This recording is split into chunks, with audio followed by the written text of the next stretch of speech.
In beginning of 1952, I resigned from the Wilson home and went to England officially for a year, hoping to go to Great Ormond Street Hospital, and unofficially I was going to come back to the Wilson home. It wasn't in writing or anything, but I was planning to be back.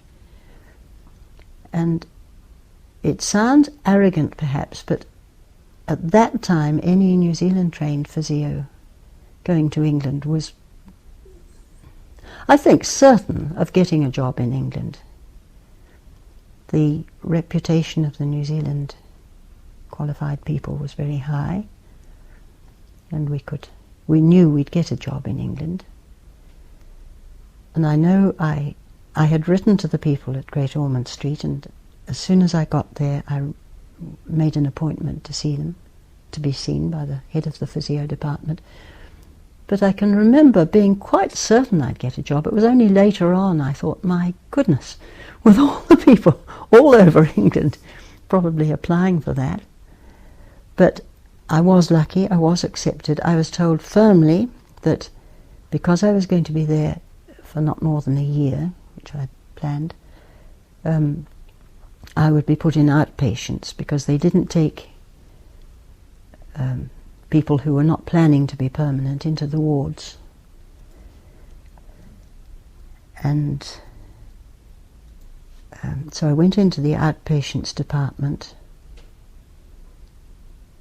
and a funny little lesson I learnt the first day was that we spoke a different language, because I had a small child, and I said, can you take off your singlet and pants for me? Met by a blank stare. Well, can you take your singlet off? Still a blank stare. And then a voice came from over in the next cubicle. Try vest and knickers. So I had to learn a few things there. No problems with that child then. At Great Ormond Street, I think the impressive thing that all the staff, well, it can't have been all, everybody knew so much. They were all absolutely dedicated. Any child was more important than anything, than any routine or anything else. It was the child's care. But a very autocratic hierarchy amongst the nurses. And if the nurses weren't Great Ormond Street trained, if they'd come in with their other training, they were really fairly badly treated. You know, people who'd been what's now charge nurses, but sisters in their own hospital, then came in to do their children's training, were made to do the dirty jobs rather than be credited with any training. I hope that's not going on, but it was very much a hierarchical system. And most of the doctors, most of the housemen, I think, who were equivalent of housemen there, they'd been senior doctors before they came into, as far as I can remember, all highly qualified.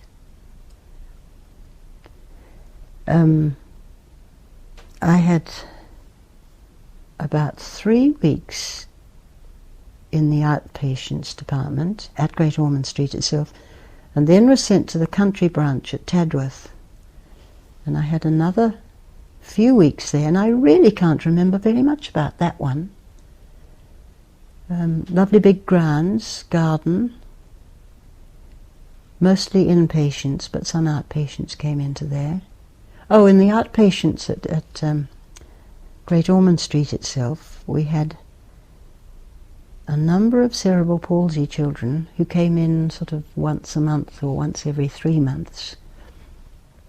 And it was pointed out that a lot of them were there really to help the parents. They were not going to really to get very much better. But they hoped to encourage the parents to do as much as they can. Now at some stage, I don't know, I must have been allowed to go from Great Ormond Street, because I went to a Queen Elizabeth hospital for cerebral palsy children. I really can't remember how I got there.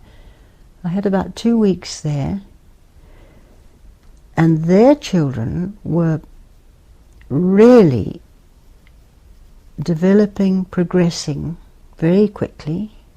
That must have been the Bobath thing. Well, somebody there, they were doing some exciting new work, and I'm sorry I can't remember, because it was an important part of the development of it. But realised later they were having success because they picked only the children with high IQs, and of course that was a tremendous help. And they claimed very good results, but they could choose the children that they treated. Anyway, after a few weeks at Tadworth, I had a call to come back to Great Ormond Street in London, and they'd lost several members of staff in the wards, and I think the ward charge who had met me when I was in outpatients, I have an idea she took perhaps the evil that she'd met rather than an evil that she hadn't met, and said, would I like to come to the wards for the rest of my time there? And that was wonderful. Moved around different wards in the hospital and just learnt an awful lot. I can remember the burns units with children who were in for a long time. And just all around the whole hospital. It wasn't just with cerebral palsy children. And comment about the living, when I first went to London and found there was so much rationing, because I thought all that would be over. I should have been told, but fairly strict rationing still of butter, sugar. Meat was getting better, as I remember, but we did have ration books. And I can remember London all round, because the first 3 weeks I wasn't working, and just explored London, everything, by foot most of the time, and finding tremendous amount of bomb damage still. All round St. Paul's was just St. Paul's standing, but all the rest round was flattened, just rocks and plants growing through. And you'd walk along Fleet Street and then suddenly find great open gaps. And, I'd seen photos, but just didn't expect it still to be there for some reason. And I can remember one of the last big fogs, London fogs. I was living in Hammersmith, and we'd been to something that night. Coming home, the buses had all come to a standstill. We had to walk from nearer the centre of London back to Hammersmith. And you just could not find your way. You found yourself in the middle of the street facing a car that had to stop and just didn't know what direction you were going. It was weird, and I think that was the last big London fog. All choked up. It was yellow and sharp and horrid. But you just could not see more than a yard or so in front of you.